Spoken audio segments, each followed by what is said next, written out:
Hello everyone. I'm really glad to be there today with you, and I'm really glad to welcome Dolphine and to talk about Gisaïa.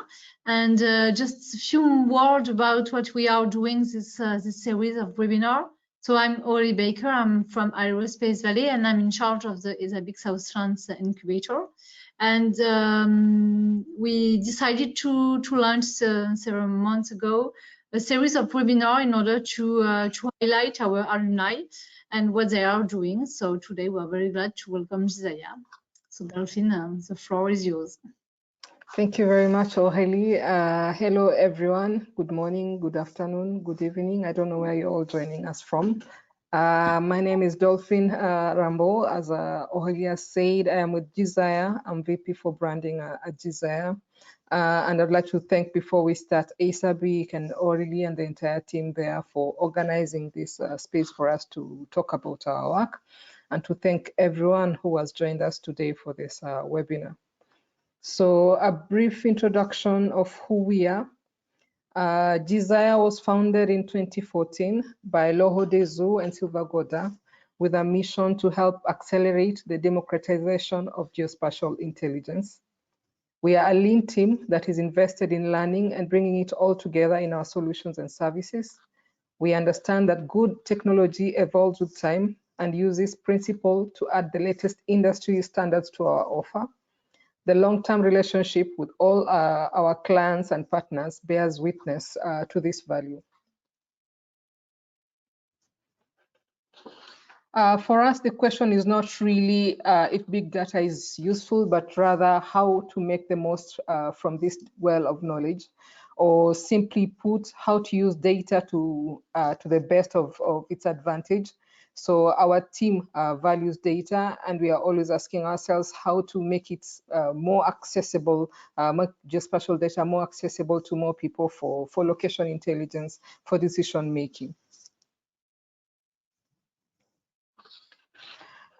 We all know that exploiting geodata comes with many challenges. The most common is data volumetry. So how do you address scalability issues so that you can focus on drawing the most from your data?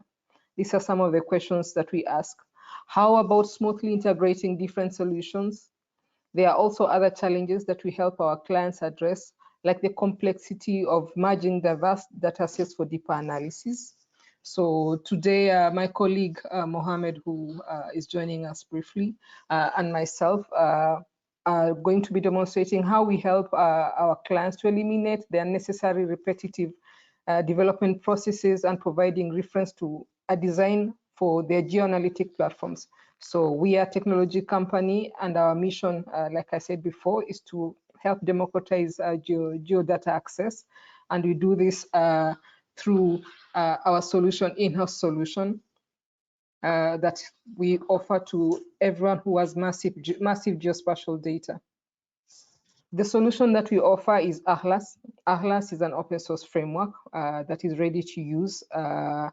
Its reliability is appreciated for the fact that it's versatile. It's built on the latest big data technologies so that it's scalable to facilitate new insights for massive geodata.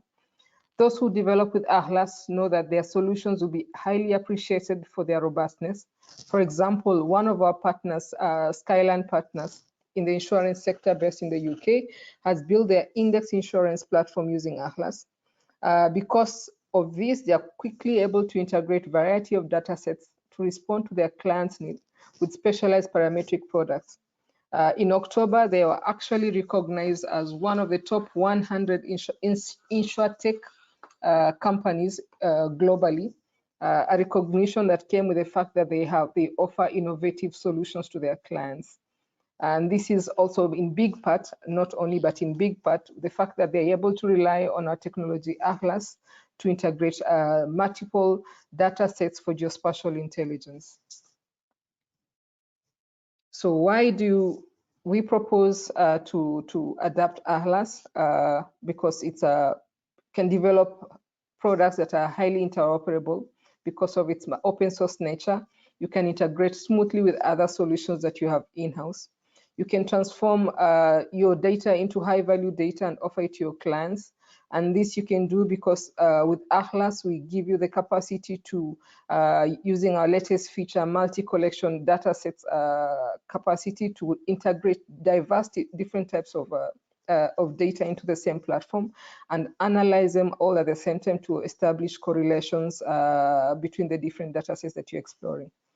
Mohamed, my colleague, will be taking us through what a demonstration that we have put together to show you how we compile the different types of data together for exploration. Thank you, Dolphine, and hello, everybody. Aurélie, is it possible to grant me the access to share my screen too? It's possible. Yes, thank you. Access now. Yes, perfect. So I think you see my screen.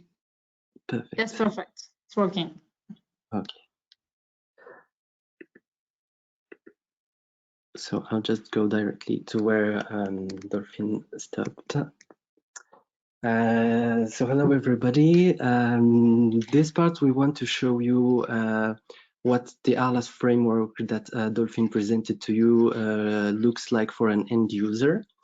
It's basically a web application to which we can plug in one or several geospatial data sources. And here we will explain by an example. And the example that we have here is the exploration of around 70,000 turtle positions. Those turtle GPS positions are obtained thanks to the project Argonimo.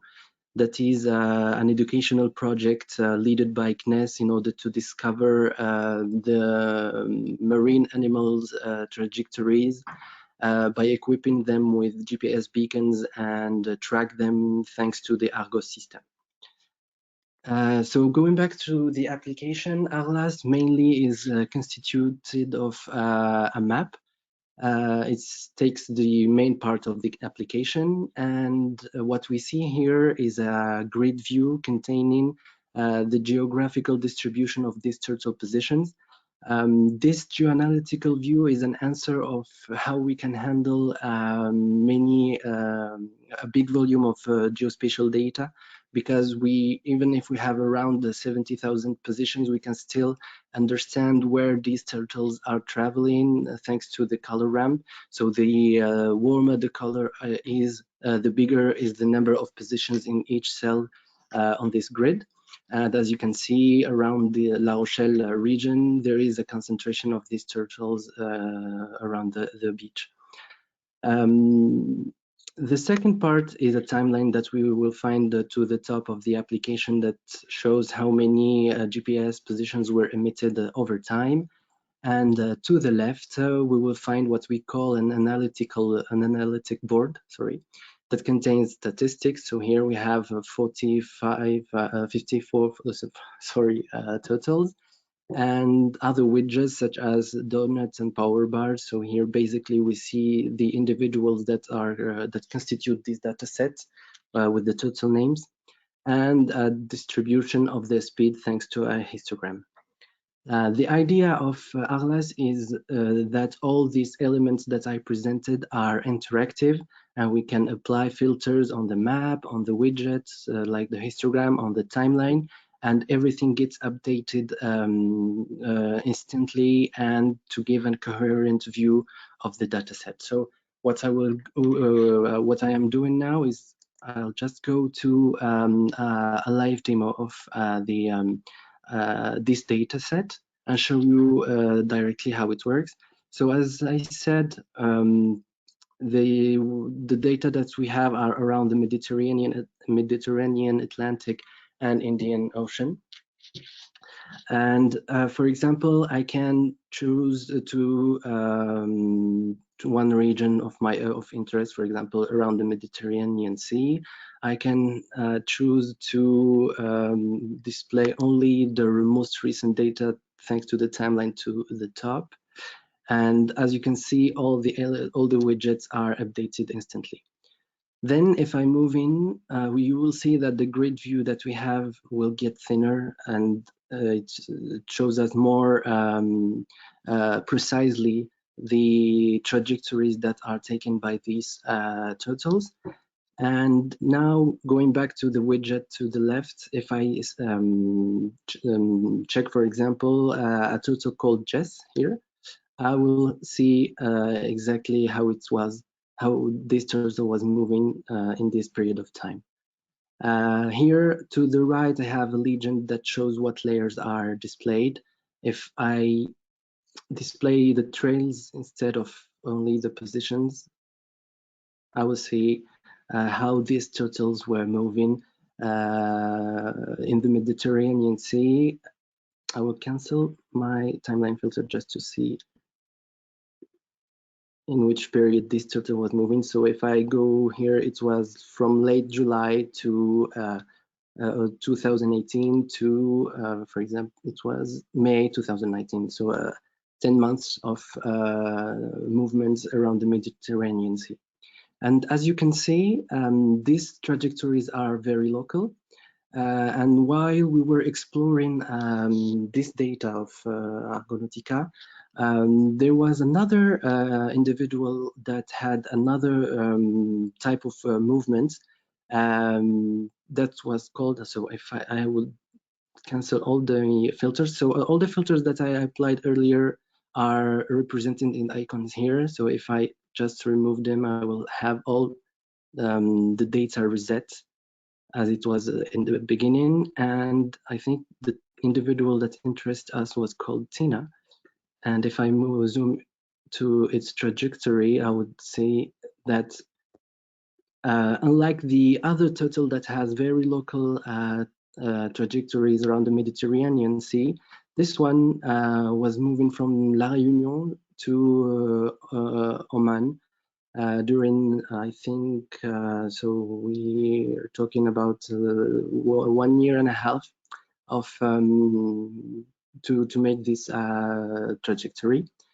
And as you can see, while using Atlas and playing with all the widgets, with all the elements that constitute the application, we can explore what the dataset contains and what information we could have. So going back to, sorry, I'll just go back to the presentation. So as you can see, we loaded in Atlas a first data set where we discovered two kinds of turtle movements. And it was very good to start this analysis, but we were curious to understand in which meteorological context these turtles were moving. And that's how we had an idea of trying to load a new data set of weather data to enrich the initial turtles data and to understand more for each type of movements that we noticed in which context these turtles were moving. So for that, we used data coming from the Copernicus platform, and we downloaded 3 types of telemetric weather data in Atlas, and we chose to download the same areas as the turtles were moving. So what we see here in this screenshot is the sea level anomaly metric that matches the exact regions that were taken by the turtles.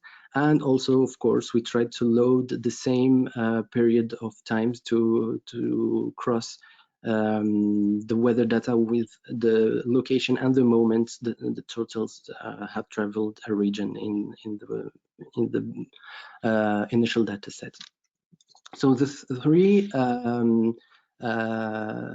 telemetric data that we used loaded from Copernicus. The first one was the chlorophyll content of the water, because we wanted to see if it has an impact on turtles' movement.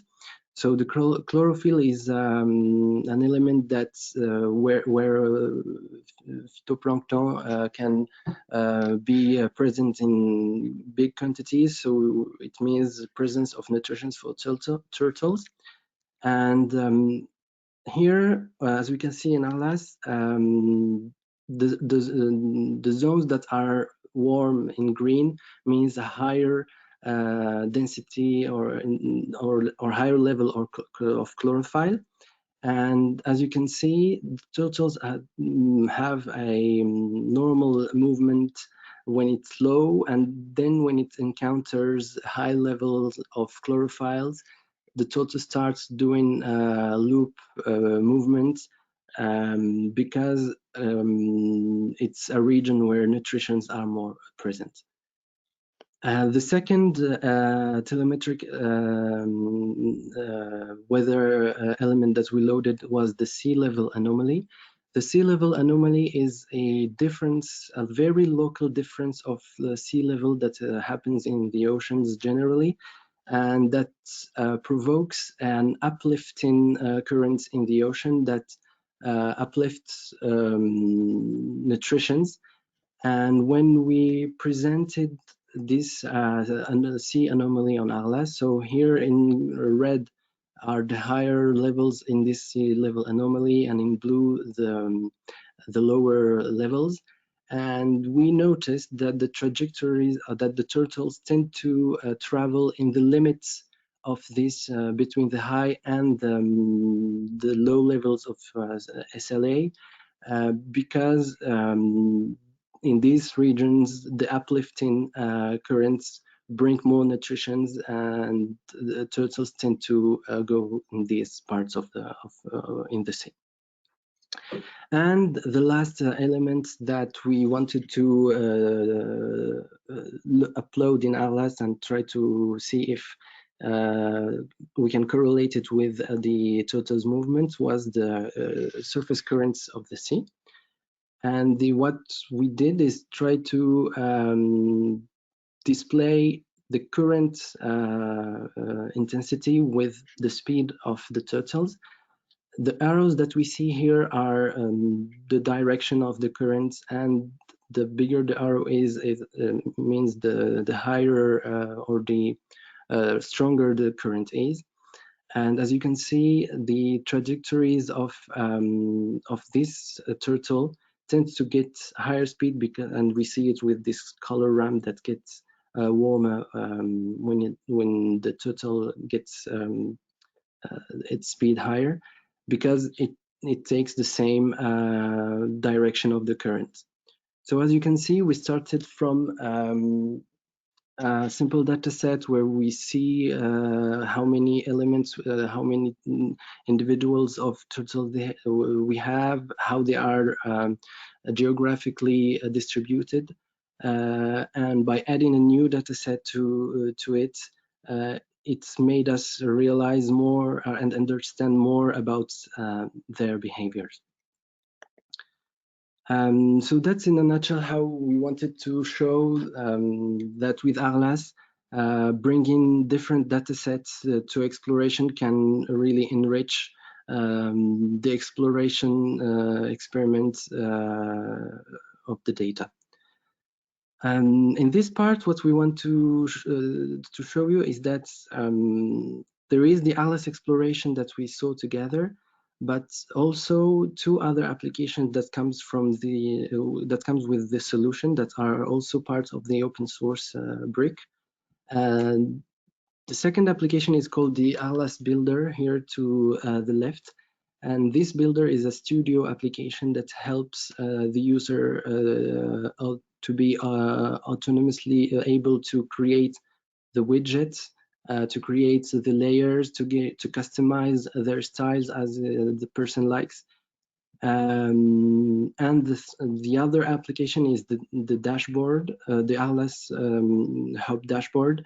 This application gives you the possibility to create many dashboards as we want. So a dashboard is what we explored together for the Argonautica data, but if we have other data sets, we can create a new dashboard for that, and to edit it, to share it with a group of users if we want to, and to have for each dashboard a group of users who can access this part or this part of the data. This is also available as a possibility with Atlas. And finally, what we wanted to show you is the open source stack of Atlas is made of 3 layers. So the first layer to the top of the pyramid is the front part that we saw together to explore the data, to manage it, and to share it with other users. All these front parts is uses an Atlas services that do the aggregation functionalities to aggregate the data in the map as we see, or in the histograms or in the other widgets. And those aggregation and search capabilities are based on an indexed engine, and for our case it's Elasticsearch. And then in the blue part comes the data of our client or our any organization that uses Atlas, and that are plugged into to the stack to be explored with it. So this is what we wanted to show you about the Atlas solution. Let Dolphine give you more insights about how to use it and how to have it if needed. Thank you, Mohamed.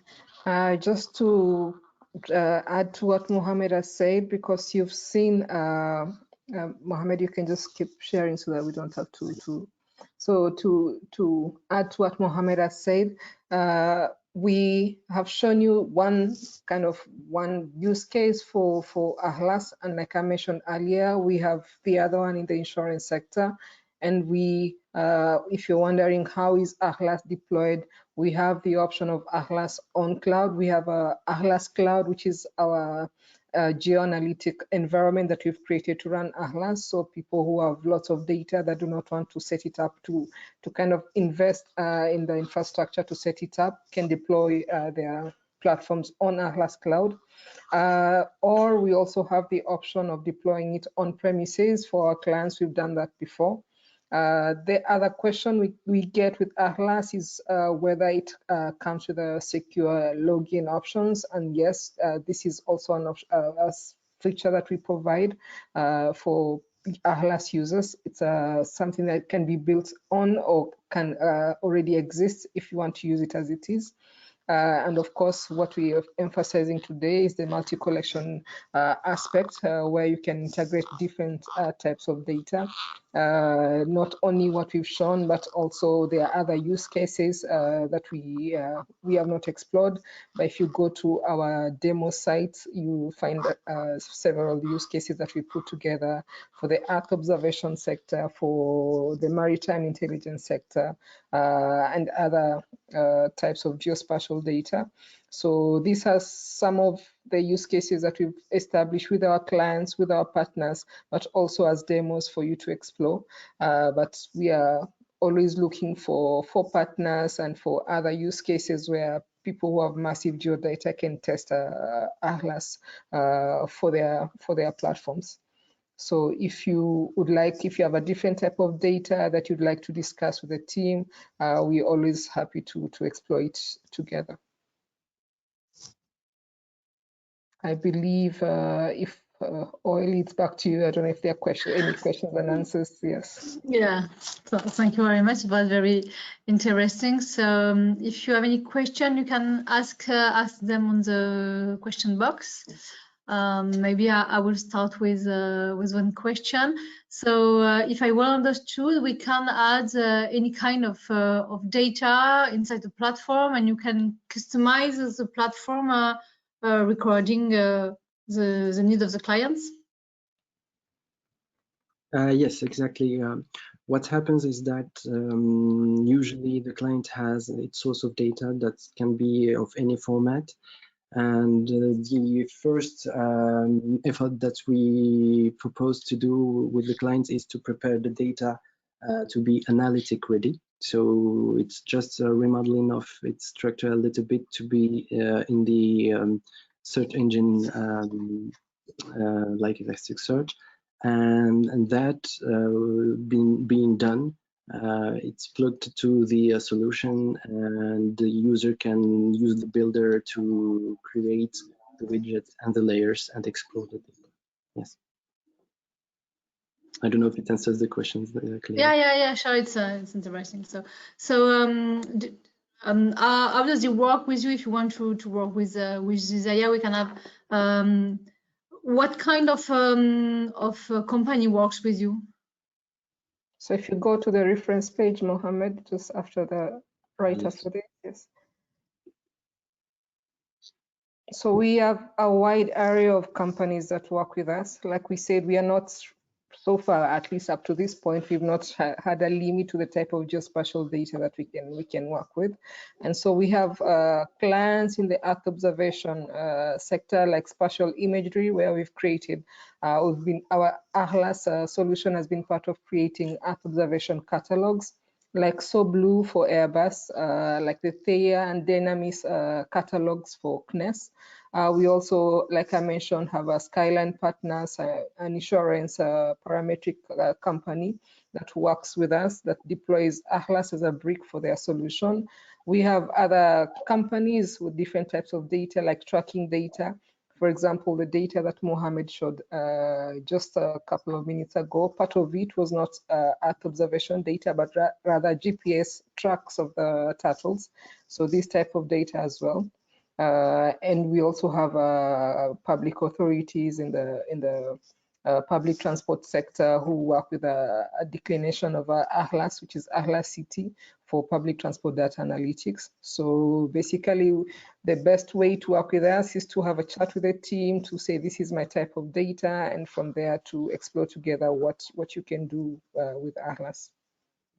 Okay, and at the end, the platform is something. It's like an API you download in the client tools, or they have to use your interface? How does it work? Actually, so when you install the ALUMNI solution, it's basically using the interfaces that we've shown you. Only the deployment of this solution can be on premise, so on the client servers. If the client has this desire of having it in its own servers. Otherwise, we also have an ALUMNI Cloud platform that hosts all the solution for the client, and they just connect to the platform and have access to the exploration application, the builder, the hub, and we scale it, and the data we manage it too. Okay, thank you. It's very clear. I don't think we have other question. Maybe a last one. Maybe the last one. What kind of data you don't have used yet, and what kind of project we would like to to explore, maybe for the future? I'll let Mohamed answer. He's a GIS engineer. Let me answer what he wants to play with. That's true. That's for now what we've been working with the most are tracking data,